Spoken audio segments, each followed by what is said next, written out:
Alors, mesdames et messieurs les organisateurs, mesdames et messieurs, bonjour. Bienvenue à cette conférence de l'Agora des Savoirs en présence donc, du professeur Jean-Pierre Brun. Donc, Rosa Plana, qui est professeure d'archéologie grecque à l'Université de Montpellier, m'a demandé de présenter Jean-Pierre parce que il se trouve qu'on travaille sur des thématiques qui sont assez proches, donc j'ai accepté évidemment avec beaucoup de plaisir.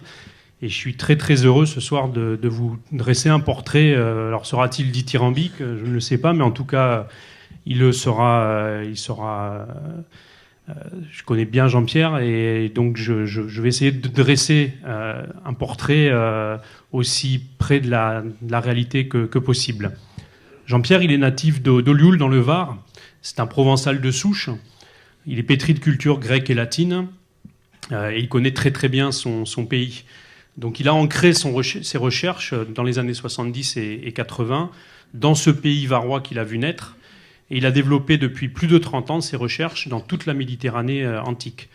Et en archéologie, on insiste beaucoup sur cet ancrage micro-régional ou régional parce qu'il est important, parce qu'il permet à la fois d'avoir une vision précise sur un petit territoire et puis il permet donc ensuite, évidemment, à l'échelle de toute la Méditerranée, de tout l'Empire romain, de tout le pays grec, donc d'avoir une approche beaucoup plus précise. Alors Jean-Pierre a été directeur du Centre archéologique du Var entre 1979 et 2000. Et il a fondé les bases de l'archéologie gallo-romaine en Gaule narbonnaise, en toute la partie donc sud-est de ces vastes provinces, puisqu'en réalité il y a plusieurs Gaules. Il a dirigé d'innombrables fouilles et recherches dans cette région avec de nombreux collaborateurs qui sont restés évidemment ses amis. Il a formé des générations entières d'étudiants, toujours avec beaucoup de simplicité, beaucoup d'engagement aussi. Et donc, évidemment, c'est toute une communauté qui se reconnaît en lui. En 1993, donc après cette direction au CAV et puis des fonctions au ministère de la Culture, il est entré au CNRS en tant que chargé de recherche de première classe, où son dynamisme et l'ampleur de ses résultats lui permettent en 2000 de prendre la direction d'un prestigieux institut étranger, c'est le Centre Jean Bérard de Naples. Donc le Centre Jean Bérard de Naples, il a pour vocation de travailler en Italie méridionale sur des thèmes de recherche ayant trait à l'archéologie grecque et romaine. Donc c'est évidemment une mission importante hein, parce que c'est difficile de diriger un institut à l'étranger.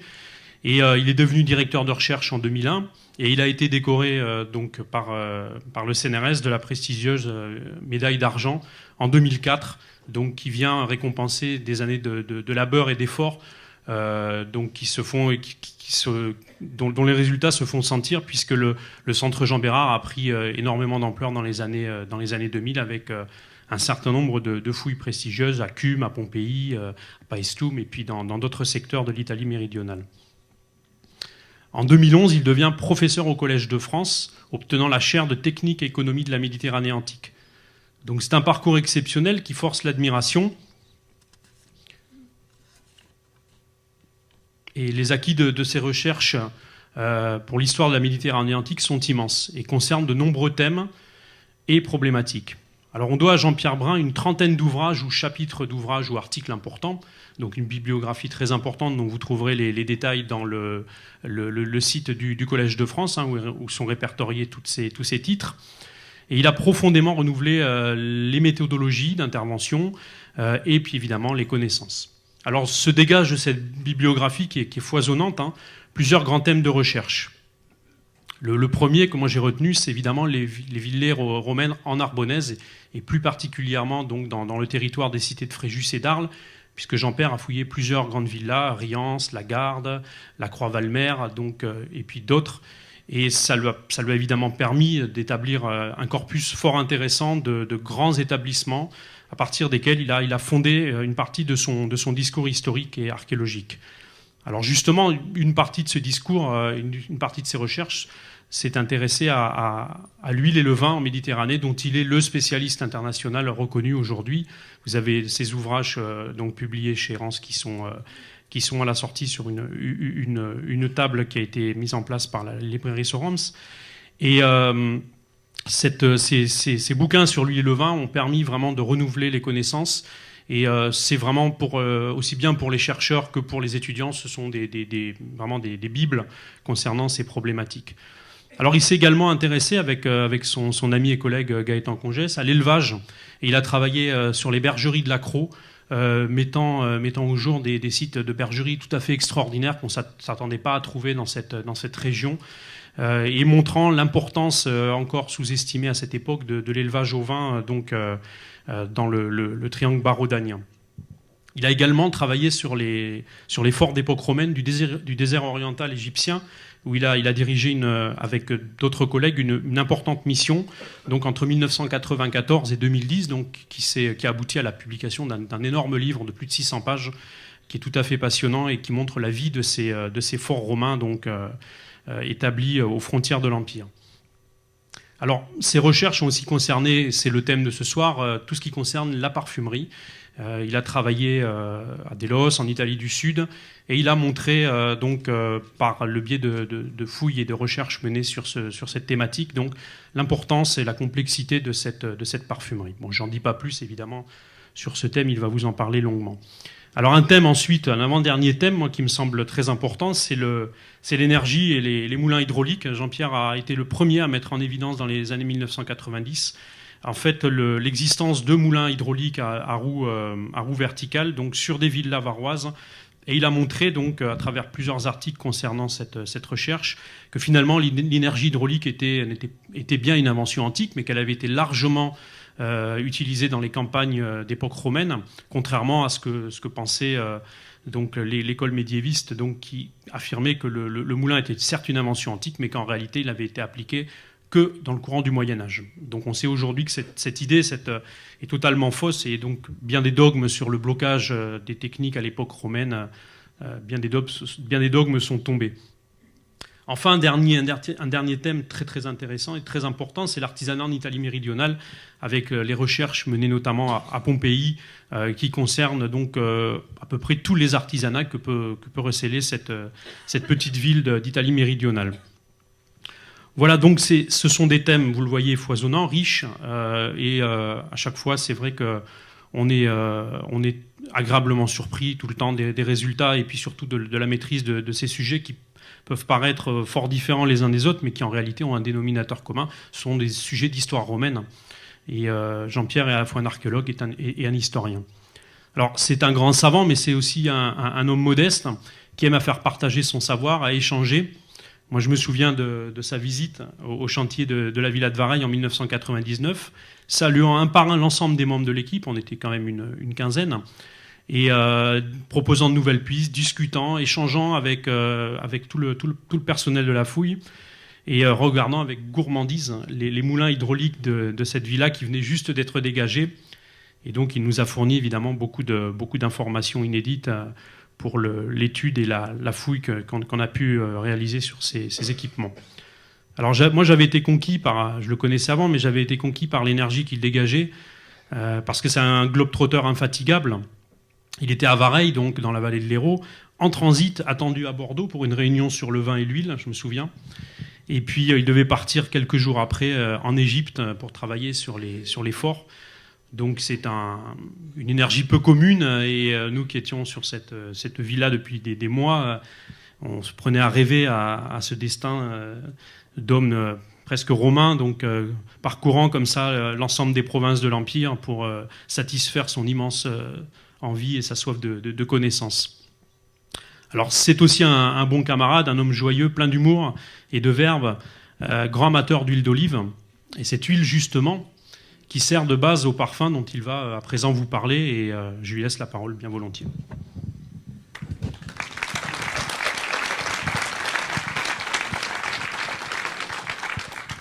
Bien, bonsoir à tous. Merci Stéphane de cette hagiographie que je n'aurais pas osé écrire moi-même, bien entendu. Avant de rentrer dans les choses sérieuses, parce que le parfum est quand même une chose sérieuse, je vais quand même rebondir sur ce qu'il vient de dire pour vous expliquer pourquoi je me suis intéressé à ces questions-là. Il se trouve que, comme il l'a dit, j'ai beaucoup travaillé sur les installations oléicoles, sur les huileries.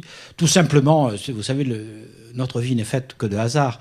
Parce que la première grande fouille que j'ai dirigée, et c'était en 1974-1975, à porter sur une huilerie qui est en fait une très grande installation, la plus grande à ma connaissance, qui a été trouvée dans le nord de la Méditerranée, hein, et donc elle est située à côté de Toulon, c'est un hasard absolu. Donc à partir de là, j'ai fait ma thèse là-dessus, j'ai développé cette recherche. Et puis, visitant un peu les sites des alentours du bassin occidental de la Méditerranée, du bassin oriental de la Méditerranée, je me suis rendu compte qu'il y avait un certain nombre d'installations qui ne collaient pas véritablement avec ce que j'avais l'habitude de voir. Et souvent, elles avaient été anciennement dégagées. C'était le cas, par exemple, à Delos, où, vous connaissez peut-être pas Delos, c'est une toute petite île au milieu des Cyclades, avec un terroir agricole extrêmement restreint. Et il y a un nombre incroyable de pressoirs à huile. Alors, pour tourner la difficulté, certains chercheurs, certains de mes collègues avaient pensé que ces pressoirs, en fait, servaient pour faire du vin. Et moi, ça ne me paraissait pas convenir parce que je voyais bien que c'était des pressoirs à huile. Et donc, il y avait un problème. Ensuite, j'en avais vu une aussi sur le forum de Paestum, et je vous la montrerai tout à l'heure parce que j'y ai refouillé. Et c'était un peu curieux d'avoir une installation oléicole sur un forum. Et puis, il y en avait une aussi à côté du forum de Pompéi, et ainsi de suite. Et donc, je me suis dit, ces installations, pour faire de l'huile, ne servent pas pour faire de l'huile alimentaire ou faire de l'huile pour les lampes, par exemple, mais doivent servir à autre chose. Et évidemment, l'utilisation la plus évidente, comme nous allons le voir, c'est servir de base à des parfums. Voilà, c'est la raison pour laquelle je suis passé en quelque sorte de l'huile alimentaire à l'huile à parfum et que j'ai été amené à travailler sur cette question qui m'a entraîné dans beaucoup de recherches. Certaines, je ne vous en parlerai pas parce qu'elles sont encore en cours. Avec une équipe du CNRS de l'Université de Nice, nous avons tenté de recréer des parfums antiques. C'est quelque chose qui avait déjà été tenté par d'autres, mais on a essayé de se mettre dans les conditions. Et on a appris beaucoup de choses sur le mélange justement de fragrances entre les huiles qu'on utilise et les aromates que l'on ajoute, que ce soit des fleurs ou des résines. Bon, après cette introduction qui est déjà trop longue, nous allons rentrer dans le vif du sujet et je change de micro.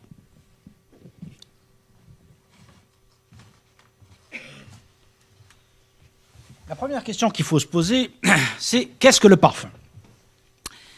Et je crois qu'il faut se poser cette question pour comprendre l'importance du parfum dans l'histoire. En fait, les odeurs sont des molécules volatiles et qui arrivent dans une zone du nez qui transmet l'information dans la partie la plus ancienne de notre cerveau.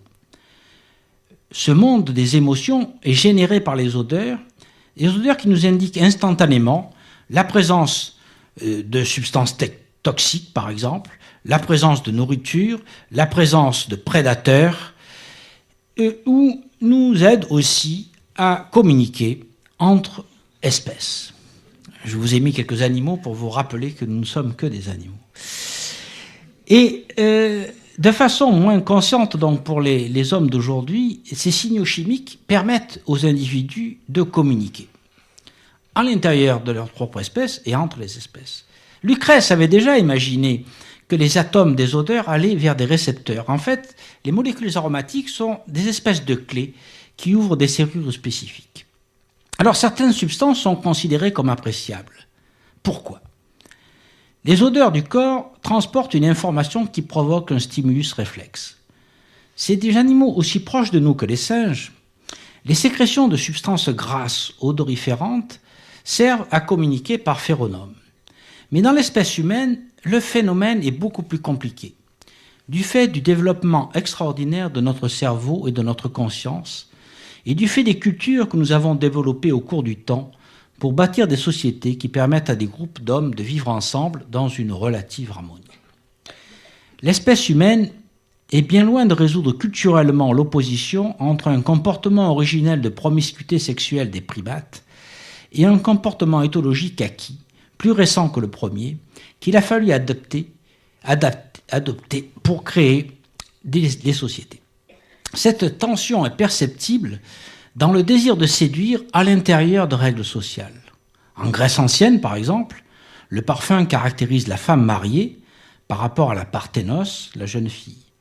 Seules les femmes mariées ont la légitimité pour s'en servir, pour attirer leur mari et remplir par leur séduction leur devoir, c'est-à-dire donner des enfants, donc des guerriers à la cité.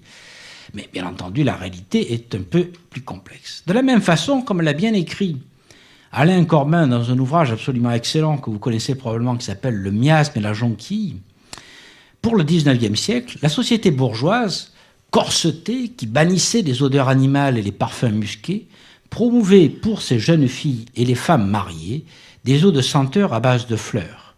Ainsi, chaque époque a eu des dominances dans les parfums employés selon le degré de permissivité ou d'encadrement de la sexualité. Il s'agit en effet à la fois de dissimuler ces odeurs corporelles, signaux trop évidents, et de suggérer le désir par des parfums artificiels.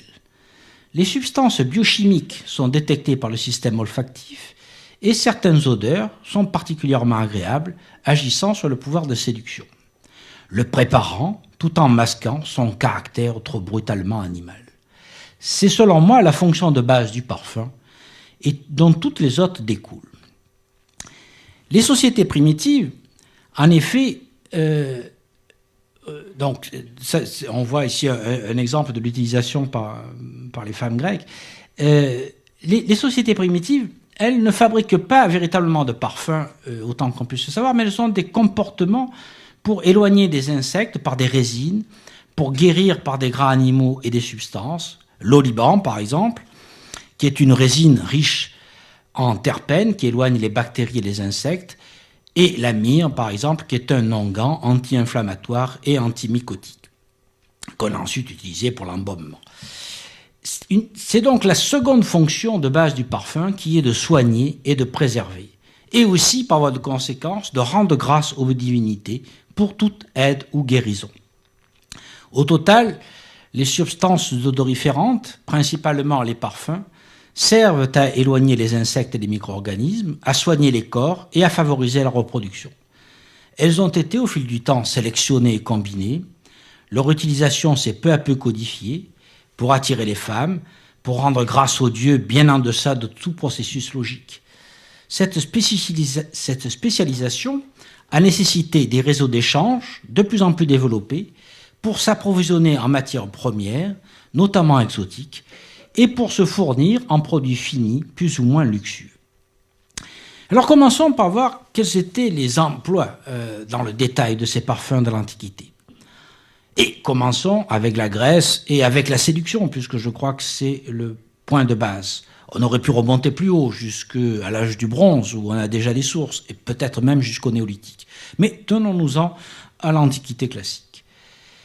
Pour la séduction, nous avons quelques données dès l'Iliade et l'Odyssée, où on trouve mention des usages des huiles parfumées. Les déesses s'en enduisent, les cadavres en sont oints, et les usages profanes ne sont pas rares. Dans l'Iliade, Héra enduit son corps d'une huile onctueuse, impérissable et suave, parfumée pour elle. Pour elle, donc, le parfum est une arme qui fait pendant aux armes d'airain des héros, et notamment à l'occasion de la guerre de Troie. Dans l'Odyssée, Télémaque est frotté d'huile à la sortie du bain, c'est donc le début d'une longue tradition. Hésiode, de son côté, évoque dans les Travaux et les Jours la jeune fille qui a baigné son corps délicat et d'une huile onctueuse l'a effleuré. Mais on le trouve aussi, bien entendu, très largement employé chez les courtisanes et déjà chez Archiloque, par exemple, et chez Alcée. Au 5e siècle avant Jésus-Christ, Aristophane se moque du contraste entre le paysan et la citadine qui se distinguent par ses dépenses de parfumerie. Et je vous cite ce passage qui est merveilleux. « Et voilà que j'épouse la nièce de Négaclès, moi un campagnard, elle une citadine, une demoiselle. Le jour du mariage, je sentais le vin nouveau, les clés de fromage, la laine, l'abondance, quoi. Elle sentait les parfums, le safran, les baisers lascifs. En un mot, la dépense. » Mais c'est aussi dans la sphère des amours masculines que le parfum joue un grand rôle. Les hommes et les garçons se parfument pour les fêtes, pour les sports, pour leurs amours. Et le flacon à parfum est un cadeau typique de l'éraste à les romaines. Il y a, pour l'époque archaïque, par exemple, de très merveilleux petits flacons qui représentent des lapins morts, qui sont à la fois une évocation du cadeau du lapin et du parfum évidemment qui est dedans. Alors en Grèce, on utilise aussi les parfums pour la médecine. Durant toute l'Antiquité, d'ailleurs, la pharmacie et la parfumerie ne sont pas vraiment distinctes. Les mêmes procédés aboutissent à des onguents utilisés aussi bien pour soigner que pour se parer. Certains sont spécifiques, notamment les parfums composés, compliqués, destinés aux aristocrates, mais la plupart des parfums de base peuvent avoir des applications thérapeutiques, et il est significatif que les seules recettes de parfums qui nous soient parvenues de l'Antiquité aient été transcrites dans le De Materia Medica, donc sur les plantes médicales de Dioscoride, ce qui a permis de les préserver. Dès la pharmacopée hippocratique, l'huile parfumée est aussi largement employée que le vin, dont l'alcool dissout les nombreuses substances. L'huile constitue donc une base pour les remèdes, et c'est l'élément d'un mélange souvent associé à de la farine, parfois à du miel, à du vin et à divers aromates. Ce remède huileux peut être appliqué aussi bien en cosmétique pour pérenniser la beauté du visage et en préserver la jeunesse, car l'huile préserve l'épiderme, que dans toutes sortes d'applications médicales et principalement le traitement des maladies gynécologiques, les accouchements et les avortements. Pour le culte, le parfum est employé sous deux formes. D'abord, les résines à brûler, particulièrement l'encens, et comme vous voyez ici, qui est le geste classique, on verse des grains d'encens sur l'autel et on le fait brûler, mais aussi pour l'onction des statues de culte. L'entretien, en effet, de ces statues incombe aux prêtres, aux employés, aux familles de notables, et on connaît cet entretien journalier, mais parfois aussi plus approfondi pour les fêtes. On le connaît par diverses sources, et notamment par les inventaires des temples, notamment les contes des hiéropes de Délos, qui au IVe et IIIe siècle avant Jésus-Christ donnent des précisions sur les parfums qu'on emploie et sur les sommes que l'on consacre à l'achat de ces parfums. Et en bien d'autres lieux que Délos, bien entendu, pratiquement dans tous les temples, on utilisait les parfums pour oindre les statues de culte et certains objets. Pausanias, par exemple, nous raconte que l'on aspergeait quotidiennement d'huile et de parfum la pierre de Chronos à Delphes. Un très joli aussi passage de Théophraste raconte que le superstitieux qui se rend, qui passe chaque fois qu'il passe devant un carrefour et voit une pierre dressée sacrée, sort sa petite burette d'huile parfumée et enduit la pierre sacrée. Donc c'est un geste quotidien que font tous les Grecs de cette époque-là, et ça paraît tout à fait normal. Donc il y a un usage très important en ce sens. Un usage qu'on retrouve bien entendu dans les funérailles à toutes les époques, et on aurait pléthore d'images pour le montrer. Là, j'ai pris l'exemple d'une tombe lucanienne de Paestum au IVe siècle, où vous pouvez voir derrière le corps, là on voit avec derrière le corps de la défunte, vous voyez, il y a un alabastre qui symbolise l'utilisation des parfums dans la préparation du corps pour l'ensevelissement. Et ce type de flacon se retrouve bien entendu dans les tombes à toutes les époques. J'ai simplement choisi la merveilleuse tombe 168 de Pittecus qui contenait une coupe avec un poème évoquant un certain Nestor et évoquant aussi les banquets qui se faisaient dès le fin du 8e siècle avant Jésus-Christ en Italie du Sud. Et vous voyez qu'à côté du cratère, à côté de la coupe à boire, il y a tout un ensemble de flacons à parfum ici qui montre cette association permanente entre à l'occasion des banquets, entre les coupes à boire, le service à vin et les flacons qui servent à se parfumer justement pour aller au banquet. Leur dernière utilisation dans les tombes, c'est l'utilisation pour décorer et pour parfumer les stèles funéraires. Et vous voyez ici sur les sites à fond blanc de l'Ashmolean Museum d'Oxford, deux femmes qui s'approchent de la tombe et qui versent donc sur la tombe des parfums. Alors là, on a fait un peu le tour pour l'époque grecque. Pour Rome, on a longtemps prétendu que Rome avait méprisé les parfums. Alors, est-ce que c'est un topos qui a été véhiculé par la littérature des moralisateurs, que sont des Cicérons ou des Plines, par exemple? Vous savez bien que lorsque les Étrusques dominaient Rome au VIe siècle avant Jésus-Christ, ils faisaient un large usage des parfums locaux et importés. Mais il semble que l'on assiste effectivement à une brusque diminution des usages des parfums dans les premiers temps de la République. Archéologiquement, on retrouve des flacons, surtout dans le sanctuaire, et assez peu dans les tombes. Mais cette phase est suivie, à partir du IIIe siècle, d'une brusque augmentation de leur usage, surtout à la suite des conquêtes des provinces orientales, qui poussent les matrones à réclamer le droit de se parer à l'oriental. C'est donc surtout un signe de la hausse brutale du luxe permise par les revenus des conquêtes et la mainmise sur les richesses de l'Orient.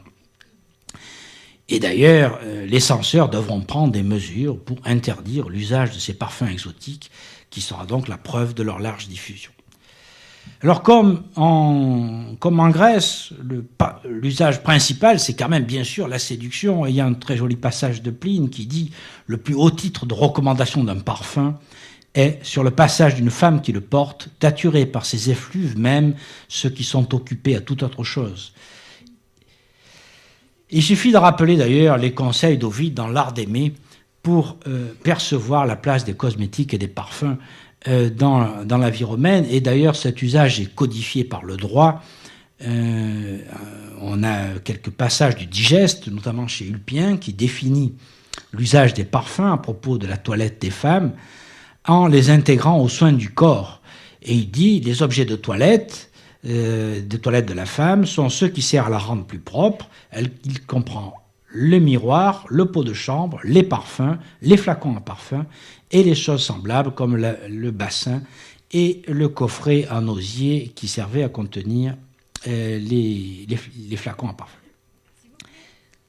Vous parlez de quel Pline? Pline l'Ancien ou Pline le Jeune? Pline l'Ancien. Hein.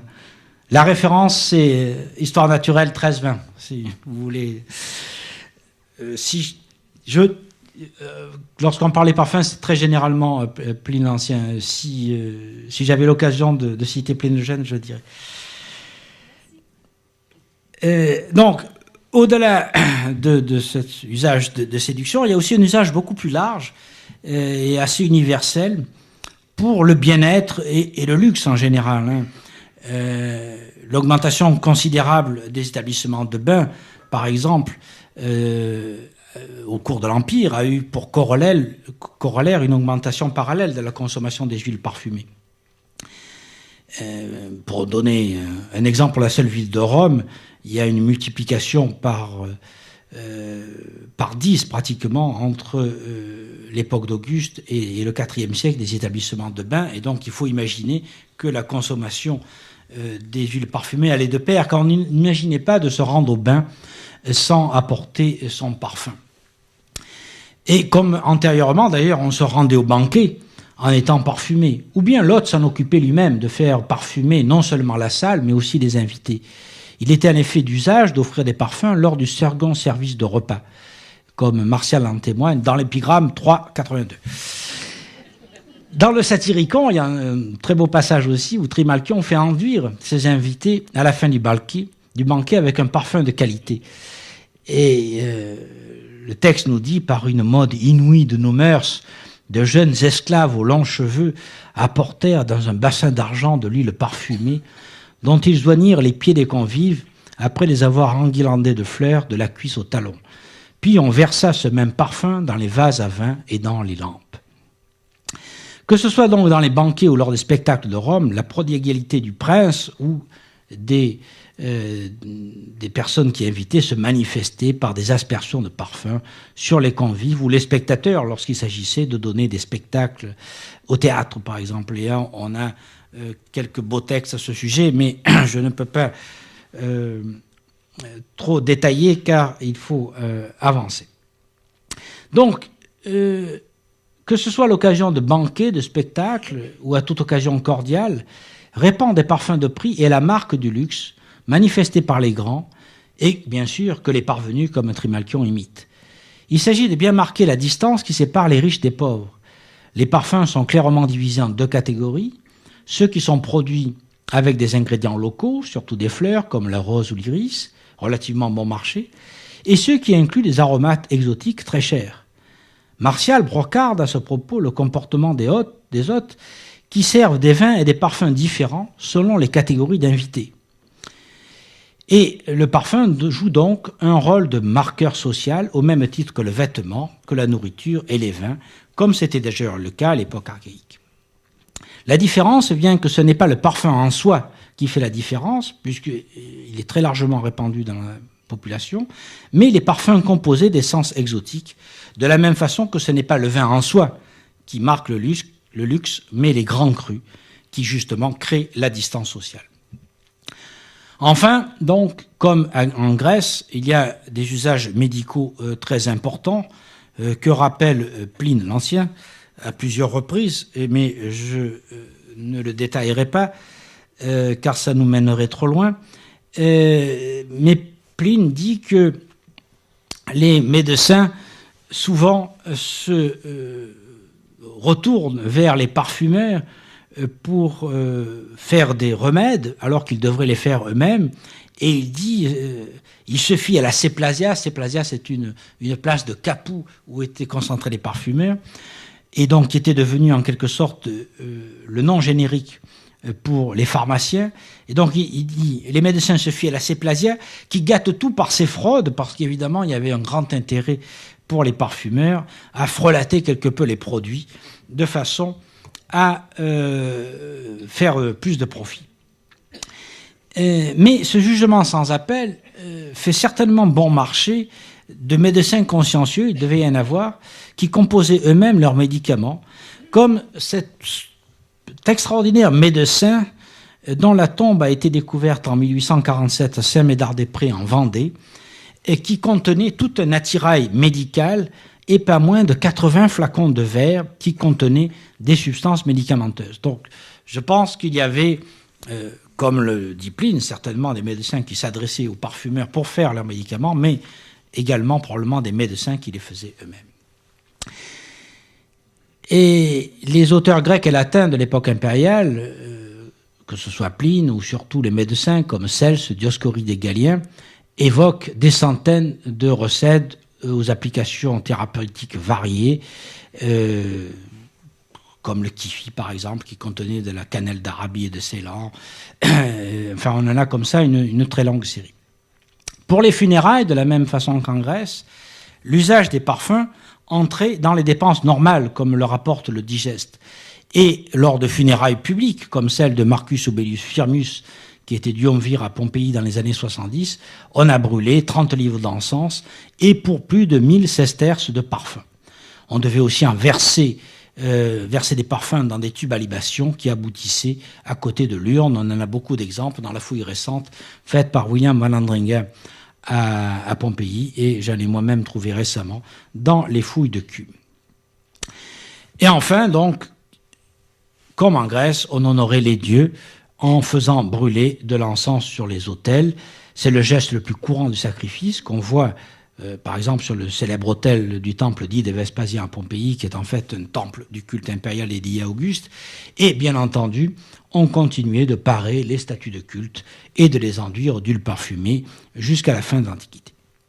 Donc nous avons vu maintenant, très rapidement, sans rentrer dans les détails, les divers usages. Il est temps de rentrer dans la fabrication. Alors commençons d'abord par les techniques. Dans la composition du parfum, Pline l'Ancien sépare très nettement, au livre 13, paragraphe 7, le succus et le corpus, c'est-à-dire les substances aromatiques et la base, cette base qui est en fait une matière grasse, le plus souvent une huile végétale. Les substances aromatiques, ce sont, aux époques hellénistiques et romaines, où on n'utilise plus guère les bois odorants comme le cèdre, le cyprès, le genévrier, qui avaient été très en vogue au cours du second millénaire avant Jésus-Christ. À l'époque gréco-romaine, ce sont principalement des fleurs et des résines d'arbres ou d'arbustes. Parmi les fleurs, citons les roses, bien entendu, les violettes, dont Pline dit qu'elles faisaient la réputation de Palestrine et de Tusculum, la lavande, etc. Mais en fait, les parfums se sont rapidement complexifiés du fait de la recherche de la nouveauté et de la mode, bien entendu, et en utilisant des substances exotiques et le plus coûteuses possible. Par exemple, Pline l'Ancien, au livre 13, paragraphe 18, parle du parfum dit royal parce qu'il est composé pour les rois des Parthes et qui comprend de l'huile de benne, du costus, de la mône, du cinname, conac, de cardamome, de l'épi de nard, du maroum, de la myrrhe, de la cache, du styrax, du ladanum, du baume, de la cor, du jonc odorant de Syrie, de l'enan, du malabâtre, du syrichtanum, du déné, du panax, du safran, etc., etc. Et il y en a comme ça une liste presque interminable. Et c'est ça justement qui fait la distinction et donc qui a nécessité d'aller chercher ces substances exotiques aromatiques, comme par exemple la myrrhe, en Arabie, et encore plus loin, bien sûr, en Inde, à Ceylan, etc. Là aussi, on pourrait s'étendre longuement. De l'Arabie heureuse venaient les deux principaux produits qui étaient l'encens et la myrrhe. De plus loin venait la casse, la cannelle, le nard indien. De Carie et de Cilicie venait le styrax liquide. À Chypre, on recueillait l'adanum, etc. Je ne peux pas, là non plus, rentrer dans les détails, sauf pour dire que ces substances exotiques, difficiles à trouver et à recueillir, ont créé des courants commerciaux fort anciens, dès le début du premier millénaire avant Jésus-Christ, certainement depuis l'Arabie, et ont poussé à des recherches et des trafics qui se suivent à diverses époques et qui, à l'époque romaine qui nous intéresse, a créé un grand trafic vers l'Arabie heureuse et vers l'Inde, qui traverse le désert oriental, le désert oriental d'Égypte, pardon, dans un secteur où j'ai beaucoup travaillé ces 20 dernières années et où on a pu mettre au jour les forts de l'armée romaine qui gardaient les pistes caravanières où passaient ces produits, et l'on a pu également découvrir les inscriptions des marchands qui traversaient ce désert et qui ont raconté qu'ils arrivaient d'Inde. Ce sont des inscriptions de l'époque d'Auguste et des personnages qui ne sont pas neutres pour nous, puisqu'il s'agit d'esclaves, de grandes familles d'Italie centrale, centro-méridionale et singulièrement de Campanie, notamment par exemple celui du bas qui s'appelle Lodanès, qui est esclave de Calpurnius Moscas et qui est probablement lié à la famille des Calpurni de Pouzol. Et donc on voit en quelque sorte archéologiquement ce trafic se répandre. Alors, j'ai brossé évidemment très très rapidement l'approvisionnement en aromates qui demanderait une conférence spécifique. Il faut venir maintenant aux huiles. Théophraste, qui a écrit un traité sur les odeurs à l'extrême fin du IVe siècle ou au début du IIIe siècle avant Jésus-Christ, passe en revue les diverses qualités d'huile employées en parfumerie. Les huiles étaient employées principalement comme base susceptible de recevoir et surtout de conserver les odeurs. C'était l'huile de benne, qui est donc le Moringa peregrina, que vous voyez sur le côté de la diapositive, qui est un arbuste qui pousse en Égypte et en Syrie, qui était très appréciée car elle est la moins visqueuse de toutes les huiles et la plus réceptive pour les odeurs, mais évidemment assez difficile à obtenir. On utilisait aussi l'huile d'amande, et vous voyez ici une très jolie amphore scatique en forme d'amande qui certainement rappelle le type d'huile qu'on a utilisé pour faire le parfum. On utilisait l'huile de sésame, mais on utilisait aussi beaucoup l'huile d'olive, car c'était la matière première la plus facile à obtenir. Cette huile d'olive pourrait être utilisée utilement en parfumerie, devait être faite à partir d'olives vertes ou à peine tournantes, car lorsqu'on utilise des olives vertes ou au tout début de la maturité, elle n'a pas une odeur très forte et donc elle est beaucoup plus susceptible de recueillir et de garder les odeurs que l'on fixe par enfleurage, c'est-à-dire en mettant des fleurs ou des résines. Théophraste rappelle qu'il fallait employer de l'huile fraîchement extraite et non celle de l'année précédente. Or, comme on utilise de l'huile faite à base d'olives vertes et d'olives à peine tournantes, cela justifie, selon moi, que les parfumeurs aient eu leur propre installation. Parce qu'on n'allait pas mettre en marche de vrais moulins à huile à partir du mois de novembre et de décembre pour produire de très petites quantités d'huile à parfum. Et donc ça justifie l'existence de ces pressoirs à parfum que nous verrons tout à l'heure dans les parfumeries. Certaines huiles étaient particulièrement réputées pour leur qualité. C'est par exemple, parmi les huiles de Campanie, celle de Vénafre, qui était très recherchée pour son aptitude à servir d'excipient en parfumerie, comme le dit Pline au livre 15, paragraphe 8. Au total, donc, il y a 6 principales catégories d'huiles qui étaient employées en pharmacie et en parfumerie. Je les répète, c'est-à-dire le benne, les olives sauvages ou les olives vertes, la date adipsos, probablement le palmier doum, le pavot cultivé, ce qui donne l'huile d'œillette, le sésame et l'amande. L'artisan les extrayait en broyant les fruits, le plus souvent dans des mortiers, et en pressurant la pâte à l'aide d'instruments qui parfois ne laissent pas de traces archéologiques. Et c'est la raison pour laquelle, nous le verrons, nous avons tellement de mal à distinguer les parfumeries d'un point de vue archéologique. En effet, longtemps, on utilisa, comme en Égypte, des sacs de tissu dans lesquels on mettait la matière à presser, c'est-à-dire par exemple la pâte de sésame ou d'amande, et donc on tordait ce tissu comme un linge et on en extrayait l'huile. Il est vraisemblable que très longtemps, les parfumeurs se sont contentés de systèmes aussi simples, et ce n'est qu'à partir du moment où le niveau de production a augmenté de façon importante qu'on a commencé à utiliser des pressoirs plus massifs qui laissent des traces, comme par exemple les pressoirs à coin, dont nous verrons probablement une utilisation à Delos, qui fonctionne donc avec une pierre qui sert à recevoir des paniers remplis de matière à presser, dans l'occurrence de pâte d'olive, et on écarte des madriers au-dessus en enfonçant des coins avec un marteau, de façon à créer une pression sur les paniers remplis de la pâte à presser. À partir de la seconde moitié du 1er siècle après Jésus-Christ, ces pressoirs traditionnels à coin ont été remplacés, selon moi assez vite, et probablement même très vite, par des pressoirs à vis centrales, tout en bois, comme vous voyez ici, dans le cas d'un pressoir qui a été carbonisé par l'éruption du Vésuve à Herculanum.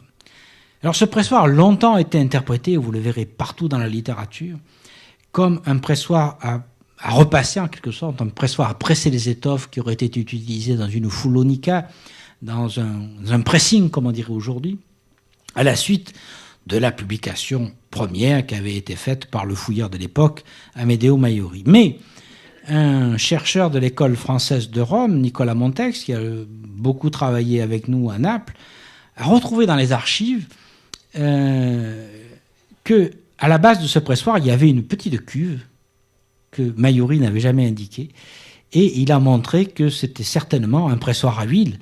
et vraisemblablement, vu l'emplacement de la boutique, un pressoir à huile pour parfum.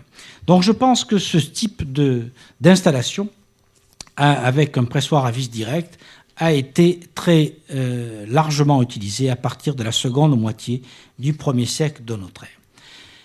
Ensuite, lorsqu'on en avait pressé, alors là vous voyez dans une peinture de la Casa dei Cervi à Herculanum, d'un côté un pressoir à coin avec deux amours parfumeurs en train d'enfoncer les coins avec des marteaux, et ils recueillent l'huile qui tombe dans un bassin, et sur le côté, l'autre opération essentielle de fabrication des parfums, qui est l'enfleurage à chaud. Vous voyez, il y a une espèce de fourneau, on voit les braises un peu rougeoyantes, et sur ce fourneau est posé un chaudron de cuivre qu'un autre amour parfumeur dans lequel notre amour parfumeur est en train de mélanger de l'huile avec des aromates ou des fleurs.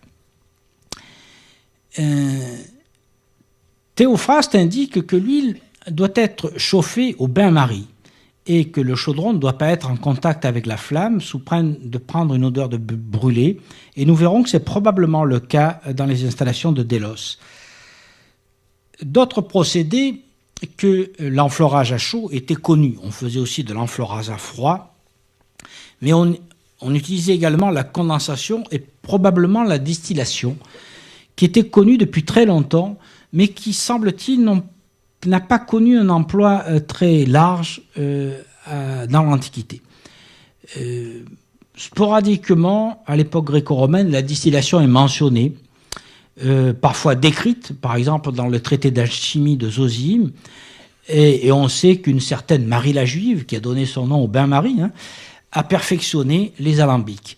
Mais il semble que, pour l'essentiel, peut-être par tradition d'usage des huiles parfumées, pour l'essentiel, on a surtout fait des huiles parfumées.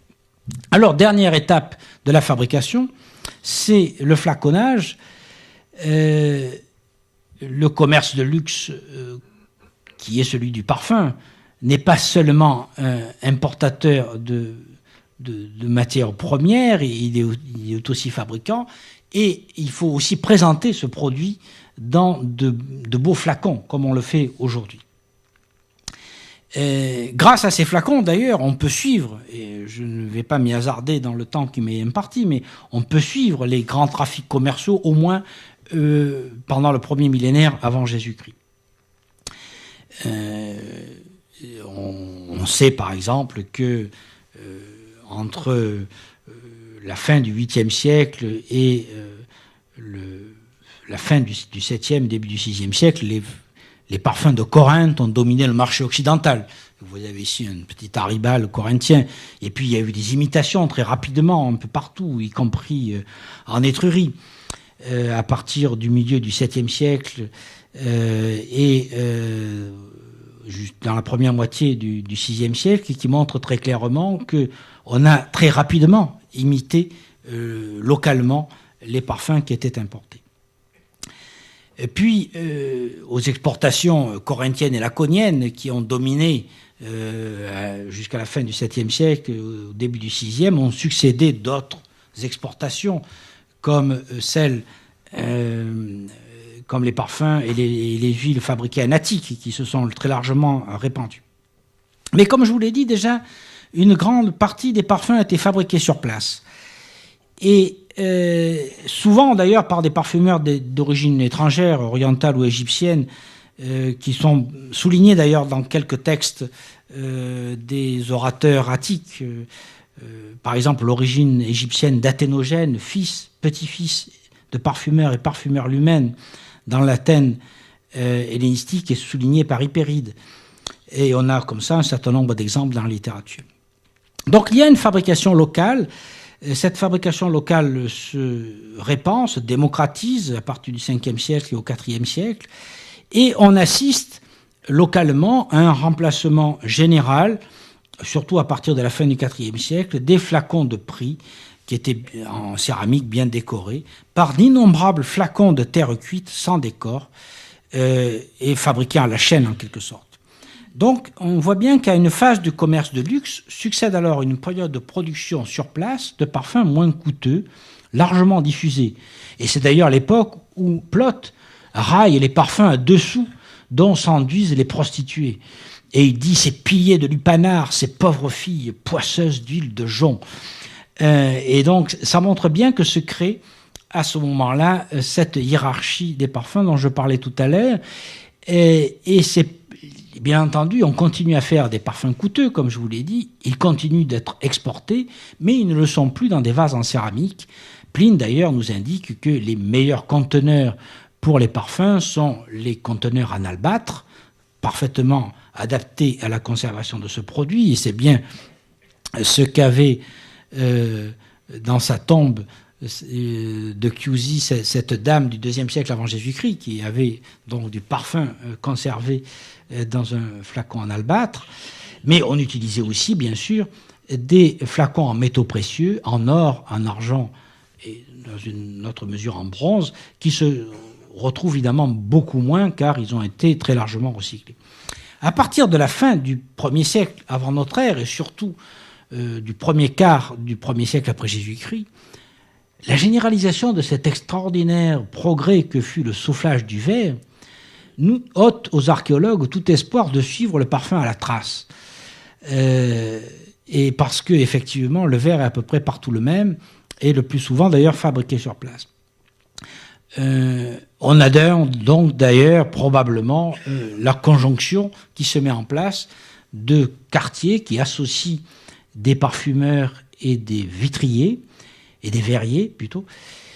Et on en a un petit indice dans une inscription de Pouzol qui, au IVe siècle après Jésus-Christ, nous mentionne un quartier qui s'appelle le Clivus Vitrarius Civiticus Turari, Clivus Vitrarius Civiticus Turari, c'est-à-dire le quartier des verriers et des parfumeurs. D'autre part, de la rareté des flacons en verre dans les épaves antiques et la multiplication des ateliers secondaires de verriers dans toutes les agglomérations, on le voit bien aujourd'hui en Gaule où on multiplie les fouilles d'urgence, on peut tirer la conclusion que, pour l'essentiel, les parfums dans l'Empire romain étaient produits sur place. Et on en a quelques indications dans les textes. Pausanias, par exemple, dit qu'à Chéronée, on fabriquait des parfums de lys, de narcisse, d'iris et de rose. Et donc, on est conduit à penser que dans l'Empire romain, les parfums, même orientaux, entre guillemets, devaient être réalisés à peu près partout, peut-être par des parfumeurs originaires d'Orient. Et donc, ça nous amène à nous poser la question des ateliers de parfumeurs, où se déroulait donc cette étape essentielle de la combinaison des matières odorantes, locales et importées, avec les huiles. On en suppose l'existence dans quelques sites de l'âge du bronze, par exemple à Chamalévry, en Crète, au Minoen moyen 1-1, et à Pyrgos Mavromaki, à Chypre, au bronze moyen, c'est-à-dire vers 1850 avant Jésus-Christ. Puis nous n'avons plus aucun témoignage archéologique jusqu'aux installations de Délos, qui, comme nous le verrons, sont datables de la fin du IIe siècle et du début du Ier siècle, avant Jésus-Christ. Il faut, je crois, chercher l'explication de cette lacune, d'une part dans le manque de soins des fouilles anciennes, qui ont dégagé les centres des cités, souvent sans prêter attention aux petits détails, et d'autre part dans la difficulté d'interpréter des traces fugaces et ambiguës, car, comme je vous l'ai dit, l'instrument principal qui permet de reconnaître les parfumeurs, c'est le pressoir. Or, aux époques archaïques et classiques, il est vraisemblable qu'on a surtout utilisé des pressoirs à torsion. Et donc, les ateliers de parfumeurs devaient ressembler surtout à des cuisines, où on devait trouver des foyers et des marmites, en quelque sorte. Il faut donc attendre une augmentation significative de la production pour voir archéologiquement ce qui va laisser des traces. Alors, ce qui va laisser des traces, nous en avons quelques idées dans la fresque de la maison des Vétilly, puisque, vous voyez ici tout le déroulement du processus de parfumerie, et je cherche la flèche, oui. Vous voyez ici le pressoir à coin, le même type que nous avons vu tout à l'heure sur la peinture de la Casa dei Cervi, avec une base de pierre. Alors ça, nous devons le retrouver, nous verrons que nous le retrouvons. Ici, nous voyons l'étape de l'enfleurage, un peu simplifiée, avec un trépied qui permet de chauffer un chaudron. Donc là, il est possible qu'on ne trouve rien. Si le chaudron est en bronze, le trépied en métal, ça ne va pas laisser de traces. Ici, par contre, vous voyez les amours parfumeurs en train de broyer quelque chose dans un grand mortier. Et ce quelque chose, ça peut être des graines pour faire de l'huile, des olives, ça peut être aussi des résines ou tous les ingrédients qui s'essayent de mélanger. Donc ça, on peut le trouver, nous verrons que nous le trouverons. Nous voyons ici le comptoir de vente avec quelques éléments essentiels. D'abord, une armoire où le parfumeur conserve ses flacons. Et donc, dans une parfumerie, logiquement, nous devons trouver des flacons, et nous en trouverons. Nous voyons ici un parfumeur qui a une balance. Et ça, c'est aussi un indice intéressant. Il tient un parchemin, enfin plutôt un papyrus. Et bon, ça, il y a peu de chance que ça laisse des traces, mais ça montre qu'on suit des recettes. Et ici, donc, nous voyons la salle de vente avec la cliente qui essaye le parfum sur son poignet comme aujourd'hui et le vendeur qui extrait de l'unguentarium en verre le parfum à l'aide d'une tige, là qui doit être en verre aussi. Donc, grâce à cette peinture qui est très caractéristique et sur laquelle nous pourrions discuter des heures, nous pouvons déjà prédire ce que nous devons trouver d'un point de vue archéologique. Alors, c'est ce que nous avons fait à Delos. Alors, comme je vous l'ai dit, à Delos, j'avais été frappé par le très grand nombre de pierres de pressoir. Vous voyez, je les ai recensées sur ce plan. Ce qui, pour une île qui est occupée à moitié par par la ville, par le tissu urbain, et l'autre moitié par probablement essentiellement des jardins, paraissait beaucoup. Alors, j'ai été amené à fouiller avec mon ami Michel Brunet une installation dans le quartier du théâtre que nous avons bien pu identifier comme une installation produisant de l'huile alimentaire ou de l'huile pour les lampes. Et puis, nous avons aussi travaillé sur une autre installation qui, elle, me paraissait beaucoup plus caractéristique des parfums, située dans le quartier du Stade, au nord de l'île, ici. Alors, nous voyons sur la photo aérienne le Stade, ce long espace qui est ici, la mer qui est au nord, Mykonos est dans cette direction, et ici donc tout un grand quartier qui s'est principalement développé à partir du milieu du IIe siècle avant Jésus-Christ. Alors là encore, nous avons affaire à une fouille très rapide. André Plassard, qui a fouillé ce secteur en 1913, a fouillé l'ensemble de ces maisons en 45 jours, ce qui évidemment nous paraît extraordinaire aujourd'hui, et autant dire qu'il n'a pas prêté une grande attention aux détails. Alors, parmi ces détails, il y avait donc ces pierres de pressoir, extrêmement belles, décorées en marbre, et derrière, un ensemble de 4 fourneaux avec de très gros orifices. Alors, Plassard, au début du XXe siècle, avait une grande habitude des restaurants locaux, des tavernes, et donc, quand il a vu ces 4 fourneaux, il a considéré qu'il avait affaire à un restaurant. Il a donc interprété l'ensemble de la maison comme étant un restaurant. Moi, au contraire, quand j'ai refait la fouille, on voit la photo antérieure, donc j'ai dégagé ici les fondations de l'ensemble, et je me suis rendu compte que les pressoirs, il y a 2 pressoirs qui sont des pressoirs verticaux, que je pense à Tracoin, nous allons le voir, sont cohérents et sont construits en même temps que les fourneaux, et ils marchent ensemble. Et j'ai proposé d'interpréter donc les fourneaux comme étant des fourneaux d'enfleurage, du même type que ceux qu'on utilisait à Grasse encore au début du XXe siècle. Et vous voyez, ce sont des fourneaux avec un très large orifice pour mettre des chaudrons de cuivre contenant de l'eau et dans lequel on mettait un autre chaudron pour faire chauffer les parfum au bain-marie. Et voici donc la restitution que je propose. Donc les 2 pressoirs, qui sont certainement à cette époque-là des pressoirs à coin, parce que les pressoirs à vis ne sont pas encore inventés, et l'ensemble des fourneaux d'enfleurage. Même raisonnement a été tenu pour Pompéi, où à Pompéi, lorsque dans les années 1800, entre 1800 et 1830, on a dégagé à la fois le forum que vous voyez ici et les parties qui sont au nord du forum, c'est-à-dire la zone du Macellum ici et de la Via des Augustales ici. Bien entendu, on ne prêtait pas une grande attention aux vestiges ténus que pouvaient être des flacons à parfum ou des pressoirs. À cette époque-là, qu'est-ce qu'on cherchait? C'était des œuvres d'art. Et donc, on dégageait aussi rapidement que possible la ville de ses cendres, de Lapillie, pour essayer de trouver des statues et des peintures qui étaient destinées à orner le musée de Naples et à assurer la gloire du roi de Naples. Et donc, on a très peu d'informations sur le détail des fouilles de ce secteur. J'ai repris donc un certain nombre de recherches dans cette zone parce que Amedeo Maiori avait reconstitué là un pressoir sur une base de pierre.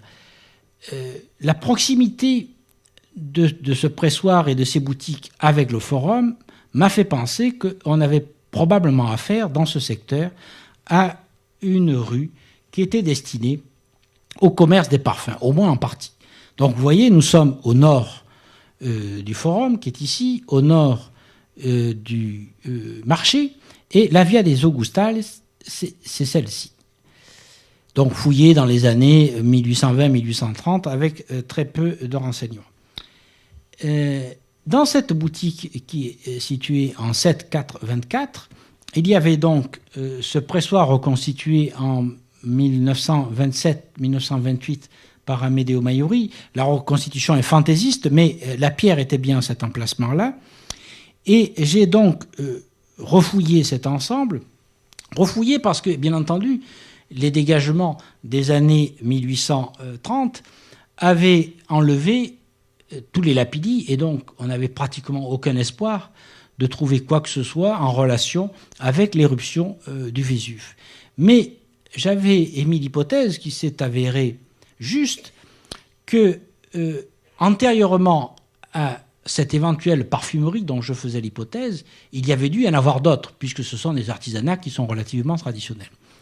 Et donc, j'ai enlevé le béton de tuileaux qui recouvrait cette boutique, béton de tuileaux que nous avons pu dater avec une précision admirable d'après le tremblement de terre de 62 ou 63 à l'heure actuelle. On pense plutôt que le tremblement de terre qui a détruit partiellement Pompéi et Herculanum est de 63. On a pu le dater très bien parce qu'il y avait un dépôt monétaire de 3 monnaies, dont 2 de Néron frappées en 65. Et donc, nous avons donc un terminus extrêmement précis.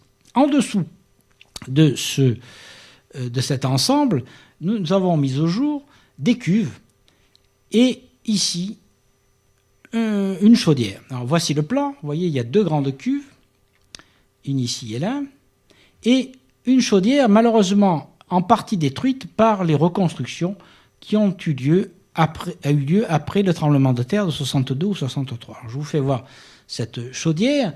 Donc, vous voyez ici la base du pilier construit en 65 ou peu après, dont la fondation détruit le corps de la chaudière, mais ici nous avons le foyer. Donc je propose d'interpréter cet ensemble comme étant déjà une parfumerie avec un système de pressoir qui a disparu, ou probablement le pressoir a été récupéré après le tremblement de terre et remployé dans la nouvelle parfumerie qui a été construite, et d'interpréter donc cet ensemble comme un fourneau d'enfleurage. Il se trouve que, poursuivant la fouille dans cette rue, nos collègues de la ville de Valencia et de l'Institut valencien de conservation des biens culturels,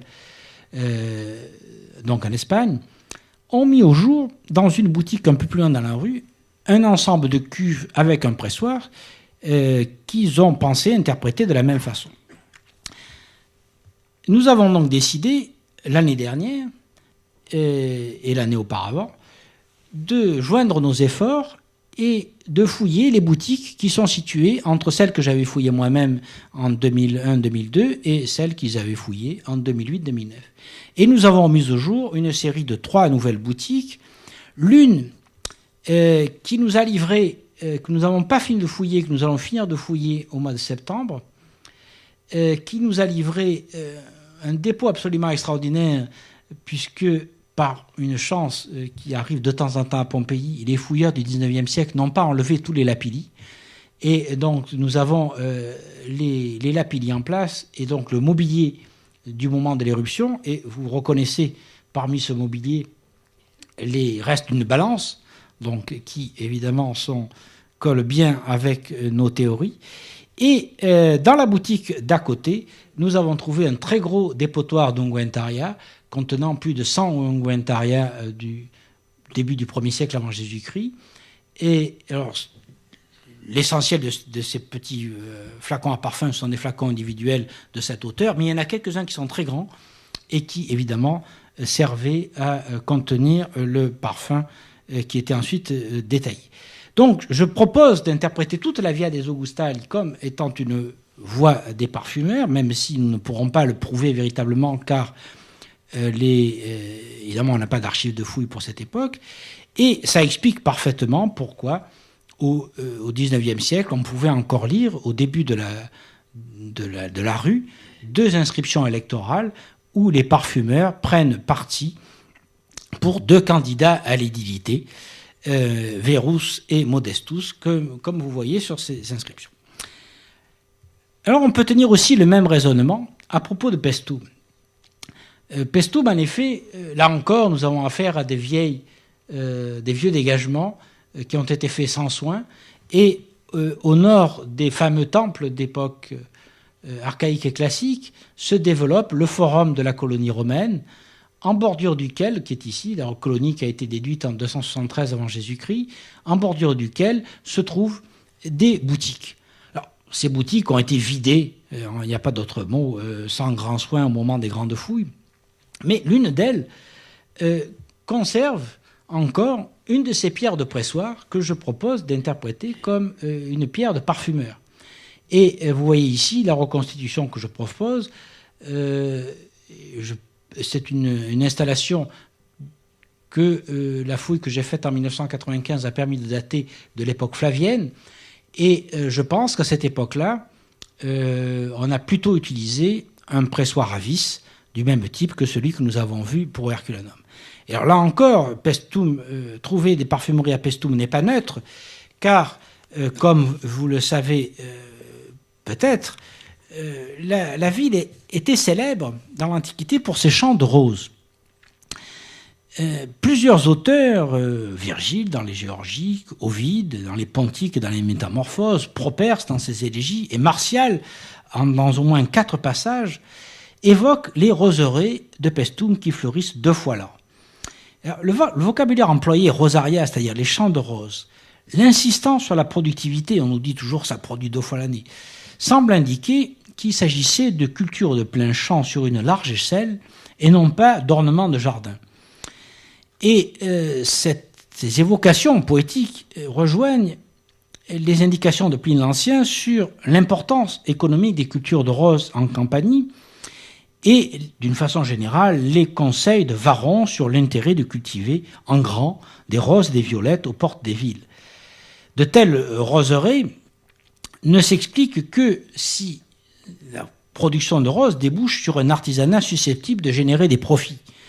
Alors cet artisanat, c'est bien sûr la confection des guirlandes et des bouquets qui sont nécessaires dans la vie quotidienne et surtout dans le déroulement du culte, mais aussi la fabrication du parfum à base de roses. Et le parfum à base de roses était justement l'une des spécialités de la Campanie, comme nous le raconte Pline. Le rhodinone italicone, c'est un parfum qui est puissant au point d'effacer les autres, comme nous dit Théophraste. Il est très employé en médecine et on l'a fabriqué de façon très intense.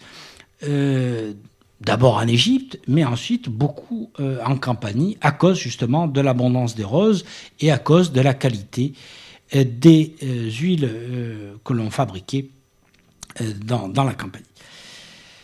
Donc, ça nous permet de conclure sur la Campanie en disant que, dans un autre passage de Pline, il dit « Au printemps, ces champs qui ont eu quelques repos donnent des roses les plus parfumées que les roses cultivées, et ainsi cette terre ne cesse jamais d'enfanter, ce qui fait dire communément que la Campanie produit plus de parfums que les autres pays ne produisent d'huile. » Enfin, pour finir, je voudrais aborder très rapidement, dans les 5 minutes qui me restent, la question de qui étaient ces parfumeurs. Je ne vais pas trop m'étendre sur la période grecque parce que nous n'avons pas le temps. Dans l'Athènes du IVe siècle, on a un certain nombre de mentions chez Lysias et Démosthène, par exemple, qui nous apprennent que les citoyens aiment à flâner dans les boutiques, notamment celles des parfumeurs, et que ces parfumeries certaines d'entre elles avaient pignon sur rue et que leurs propriétaires étaient cossus, même s'ils étaient des métèques, bien entendu, d'origine orientale ou égyptienne. À l'époque romaine, nous pouvons nous fonder à la fois sur les textes, sur l'archéologie, nous l'avons vu, et sur quelques inscriptions. Il y en a à peu près une 60aine dans le bassin occidental de la Méditerranée. Ce sont souvent des inscriptions d'affranchis. À Capoue, par exemple, sur 5 inscriptions qui mentionnent des Unguentarii, 4 sont des affranchis et le 5e est probablement un fils d'affranchi. Des 2 parfumeurs qui sont connus à Pompéi, l'un est affranchi, l'autre est esclave. À la fin de la République, par exemple, les 6 affranchis qui portent les noms de Lucius Faenius Telesphorus, Lucius Faenius Primus, etc., sont probablement des clients et probablement des affranchis de la grande famille des Faenii, dont Lucius Faenius Rufus, qui était chevalier, fut préfet de la Nonne en 55 de notre ère et préfet du prétoire en 62.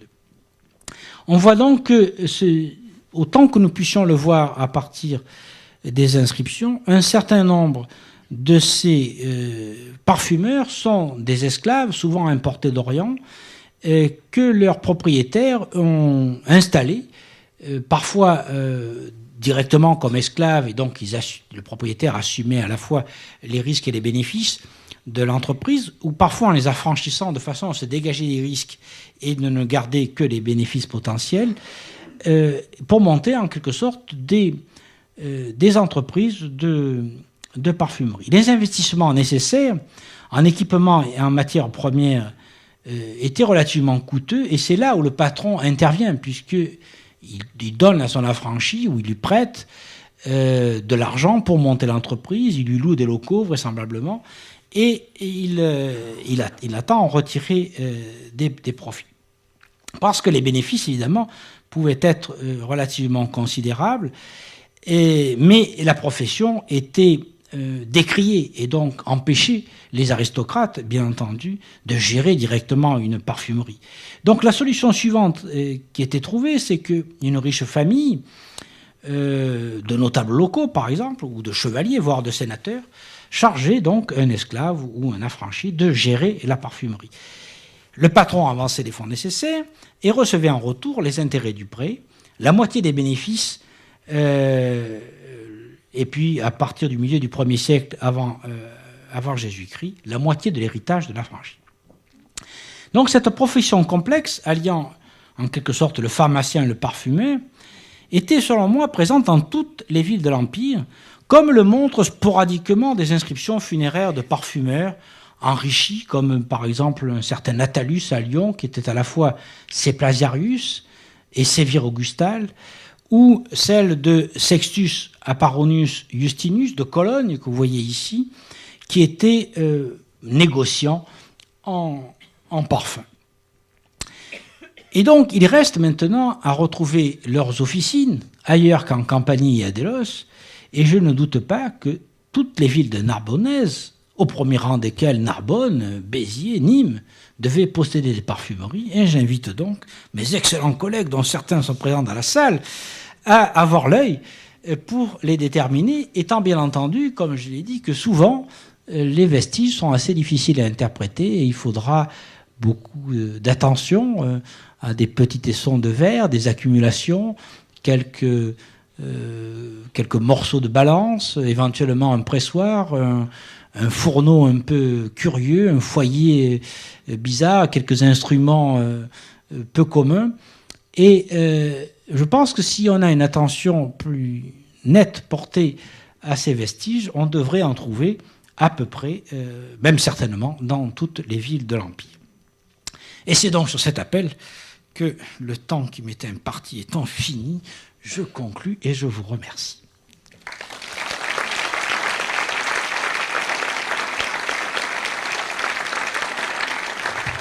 Alors merci Jean-Pierre pour cette conférence, d'avoir tenu le temps et puis de nous avoir transportés comme ça sur toutes les rives de la Méditerranée. Donc avant de laisser le micro à la salle, je vais, comme c'est la tradition, te poser une question.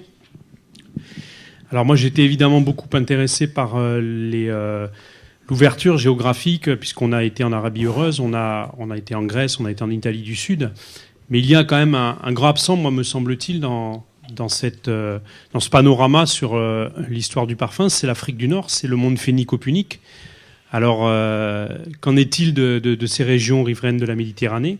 Et surtout, est-ce qu'on peut aujourd'hui, est-ce que tu peux mesurer l'apport de cette civilisation qui est, c'est vrai, un peu largement ignorée dans cette problématique des parfums? Non, mais il est certain que l'apport des Phéniciens est fondamental.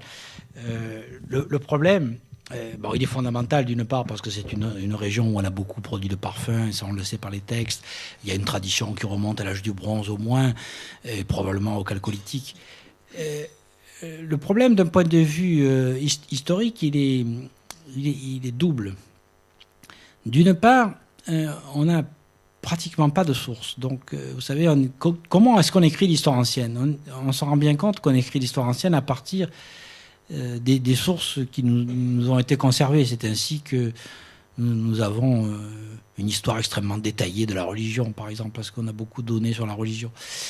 On en a beaucoup moins sur la production, parce que les sources écrites n'abordent pas cette question. Donc, on n'a pas de source véritablement sur la partie phénicienne. Et d'autre part, à ma connaissance, les fouilles qui ont été faites, notamment en Afrique du Nord, mais également en Syrie, au Liban, n'ont vraiment pas été soigneuses du tout. Les grands dégagements qui ont été faits du temps de la colonisation française en Afrique du Nord n'ont pas prêté aucune attention à ce genre de vestiges. Et je suis tout à fait certain que sur le forum de Timgad, il y avait certainement des parfumeurs. À Tuburbo-Magus, il y avait des parfumeurs, etc. Et on aurait probablement pu les voir avec une fouille minutieuse. Mais vous imaginez comment on fouillait au début du siècle. Donc, c'était fait très rapidement. Par la suite, l'archéologie coloniale s'est perpétuée longtemps. Et aujourd'hui encore, ce qui se fait dans ces pays n'est pas extrêmement minutieux. Ça s'améliore. Mais c'est quand même très loin de ce qu'il faudrait pour détecter ce type de vestiges. Donc, on a en face de nous tout un secteur sur lequel on n'a pas de source écrite, on n'a pas de vestiges proprement à se mettre sous la dent. Et qu'est-ce qu'il nous reste? Il nous reste quelques flacons. Donc, on peut étudier les flacons, effectivement. Il y a des études là-dessus, les vases à bobèche. Je n'ai pas du tout eu le temps de m'étendre sur ces questions-là. Ça nous permettra peut-être de traiter la question pour le premier millénaire avant Jésus-Christ. Par contre, à partir du moment où toute l'Afrique du Nord et l'Orient également rentrent dans l'Empire romain, et à partir du moment où le verre soufflé se diffuse, on perd aussi ce type d'informations. Donc là, ça va être assez difficile de combler la lacune, sauf par de nouvelles fouilles qui seraient mieux faites. Vœu pieux, peut-être. Merci beaucoup. J'aimerais simplement savoir, est-ce que vous avez trouvé des résidus de parfum dans les flacons? Oui, tout à fait. Donc ça, c'est tout un programme de recherche qui a été développé en plusieurs occasions, et puis plus récemment par un programme de l'ANR qui s'appelait Peramo. Pendant très longtemps, ça a été très difficile, pour deux raisons. La première, c'est qu'on n'avait pas les outils techniques pour le faire. On a commencé à utiliser des chromatographes dans les années 70-80, mais pour disons, avoir une bien meilleure finesse. Il a fallu le coupler avec des spectromètres de masse. Tout ça s'est répandu dans la décennie 90 et surtout la décennie 2000, où le coût de ces appareils a baissé suffisamment pour qu'ils puissent être utilisés par des archéologues. Le problème, il était là, c'est-à-dire que c'était des techniques qu'on connaissait, mais le coût d'utilisation était très important. Donc il y a eu un énorme changement dans la décennie 2000 et les études se sont multipliées. On a fait de très grosses avancées et on a atteint aussi un certain nombre de limites. Évidemment, même lorsque des matières organiques sont conservées dans les flacons, ce qui n'est pas toujours le cas, bien entendu, les éléments volatiles ont toujours disparu. Donc, c'est une forte limitation lorsqu'on s'intéresse au parfum. Donc, qu'est-ce qu'il nous reste? Il nous reste les éléments lourds, les acides gras. Donc, ça permet déjà de déterminer la base. Pour nous, c'est intéressant de savoir si c'est de l'huile d'olive, de l'huile de benne, de l'huile d'amande, etc. Ça, on arrive à le faire. On arrive à déterminer s'il y a des résines, et notamment de la myrrhe, parce que ce sont des molécules lourdes qui restent. On arrive à déterminer s'il y a des mélanges de corps gras animaux, évidemment en travaillant sur les cholestérols et sur les stérols. Parfois, par miracle, on arrive à déterminer tel ou tel composant, mais il y a un énorme travail encore à faire. On progresse toujours davantage, et il y a de très bons laboratoires comme mon ami Nicolas Garnier, en qui j'ai une grande confiance et qui fait un excellent travail en ce sens. Mais on n'arrivera pas, à partir des analyses, par exemple, à reconstituer une formule. Ça, je crois que c'est totalement illusoire. C'est la raison pour laquelle nous avons essayé aussi de prendre la question à l'envers et de recréer les formules à partir principalement du premier livre des Materia Medica de Dioscoride, qui donne des formulations relativement précises. Je dis bien relativement parce que la marche à suivre n'est pas exactement ce qu'on voudrait trouver, mais en faisant des essais, en faisant plusieurs essais, nous avons obtenu un certain nombre de résultats qui nous ont appris des choses. Par exemple, lorsqu'on fait le Rhodinone italicone à la façon de Dioscoride, il y a ce mélange qui pour moi est extraordinaire. Je ne sais pas si ça plairait à toutes ces dames, mais de rose et de très légère odeur d'huile d'olive derrière, qui rappelle un très joli texte de Martial qui dit derrière l'odeur du Rhodinone, on sent encore l'huile de Vénafre.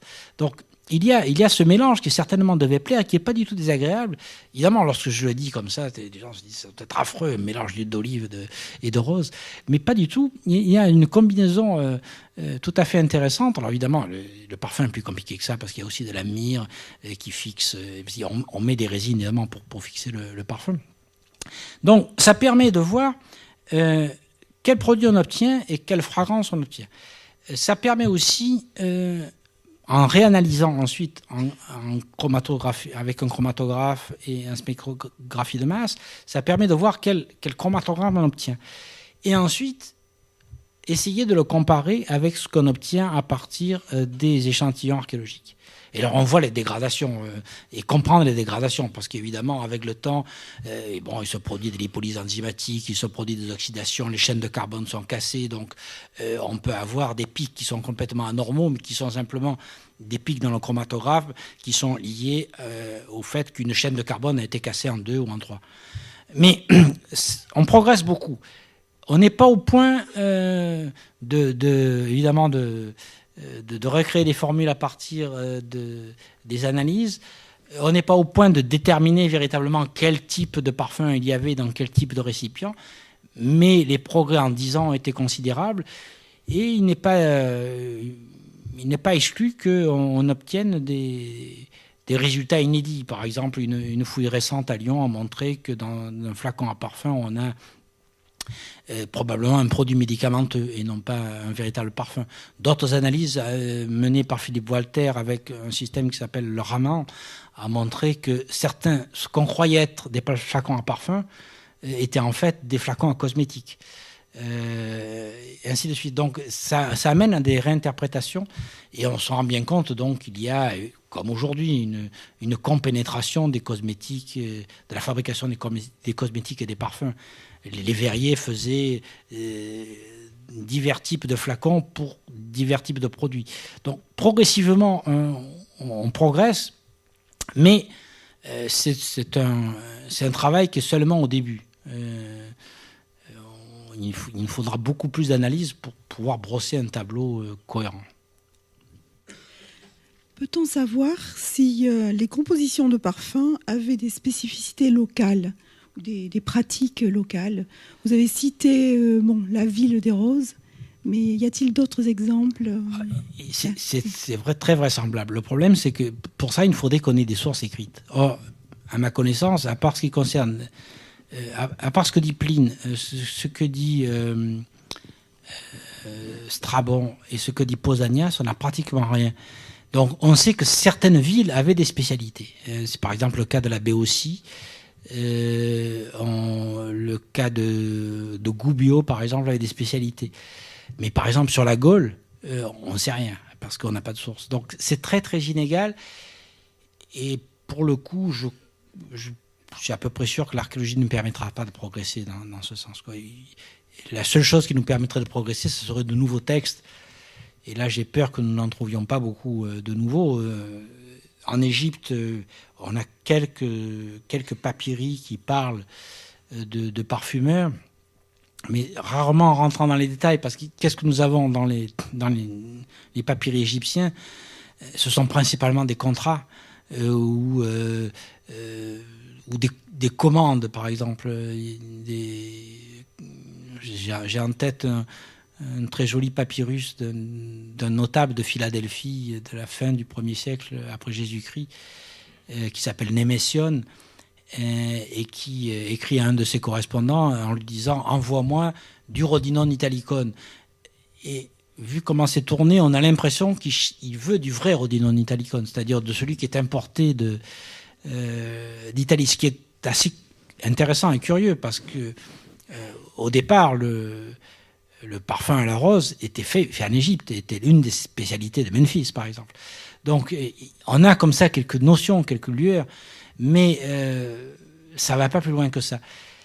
Donc, je crois qu'on va être assez limité. Une fois qu'on aura recensé les quelques sources disponibles, ça va s'arrêter là, quoi. Donc, on aura la Campanie, quelques villes de Grèce et du Proche-Orient et quelques villes d'Égypte qui sont connues pour leur spécialité, et c'est à peu près tout.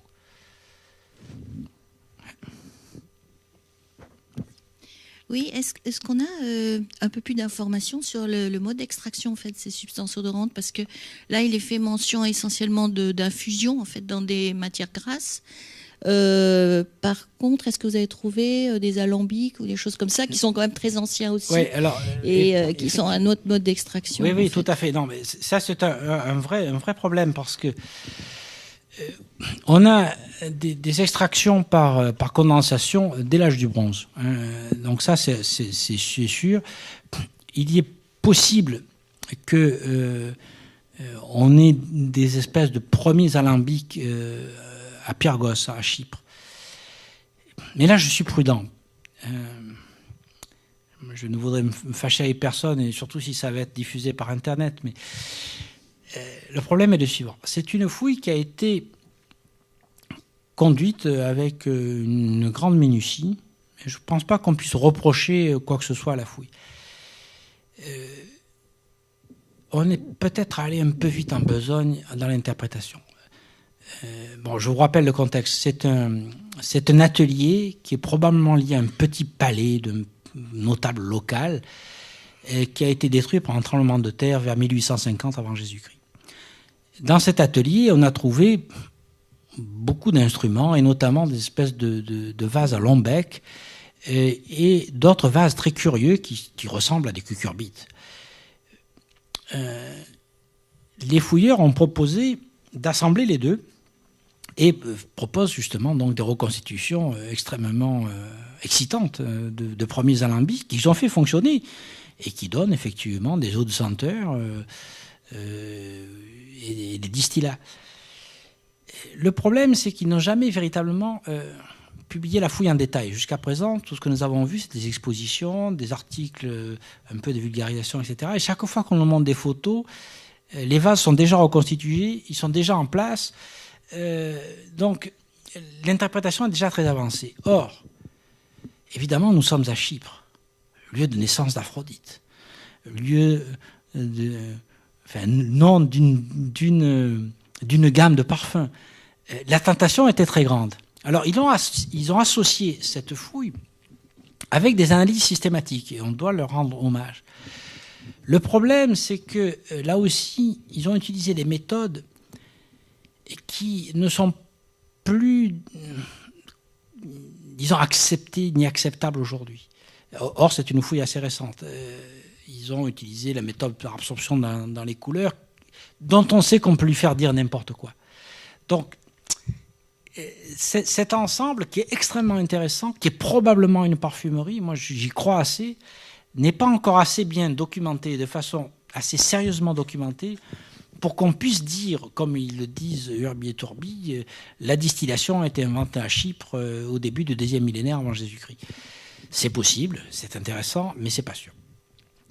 Alors après, quel est le devenir? Alors, c'est là où on est complètement en pointillé, parce qu'on n'a aucune cucurbite connue d'époque romaine, sauf, encore à Chypre à nouveau, une que je connais, qui est en verre, dans le musée de Nicosie. Là aussi, le contexte n'est pas très sûr. Il est indiqué comme étant d'époque romaine, mais enfin, on est dans le même contexte que je viens de dire, lieu de naissance d'Aphrodite, etc. Donc il y a un risque pour qu'il y ait surinterprétation là aussi. Mais on a aussi quelques textes, notamment donc, le traité de Zosime, qui décrit un certain nombre d'alambics. Donc ça existait. Ça existait certainement, mais on a très peu d'éléments, on a très peu d'archéologie, on a très peu de textes. L'impression que ça donne, c'est qu'on l'a quand même assez peu utilisé. Peut-être parce qu'il était plus dans la tradition d'avoir ces huiles parfumées plutôt que des eaux de senteur ou des parfums fixés sur l'alcool que toute impression aujourd'hui. C'est plus une affaire de mode, je pense, que d'autre chose, quoi. Il y avait cette tradition d'huile parfumée. On utilisait énormément d'huile parfumée pour se faire masser. Et ça, on se protégeait la peau. On considérait que c'était la protection principale de la peau contre le soleil. Donc, je pense que cette ligne, qui probablement existe depuis l'âge du bronze, n'a pas été véritablement employée jusque dans le courant du Moyen-Âge, où là, ça prend de l'ampleur. Moi, je voudrais vous poser une question sur la méthodologie en archéologie. Vous nous démontrez qu'en définitive, comme dans toutes les sciences d'observation, on ne découvre que ce que l'on cherche. C'est-à-dire, vous avez découvert les parfumeurs parce que vous les cherchiez à partir d'idées préconçues ou d'idées a priori. Est-ce que c'est monnaie courante en archéologie? Mais c'est tout le temps le cas. C'est l'un des problèmes. C'est un des problèmes auxquels nous sommes confrontés, y compris dans les mois qui vont venir, lorsque, enfin ou à nouveau, il y aura une réforme par l'Assemblée nationale du droit du patrimoine de l'archéologie. Le problème, c'est que chaque époque pose à son histoire les questions qui sont en rapport avec ces interrogations, avec les moyens qu'elle a d'y répondre.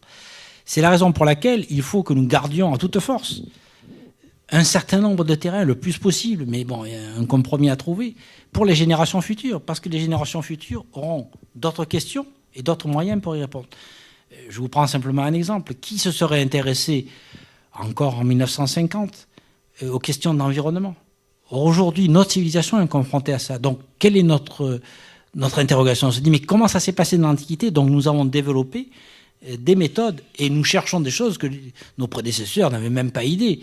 Puisqu'aujourd'hui, ce qui nous intéresse, plus que la belle statue ou le beau tesson, encore que, bon, ça nous intéresse encore.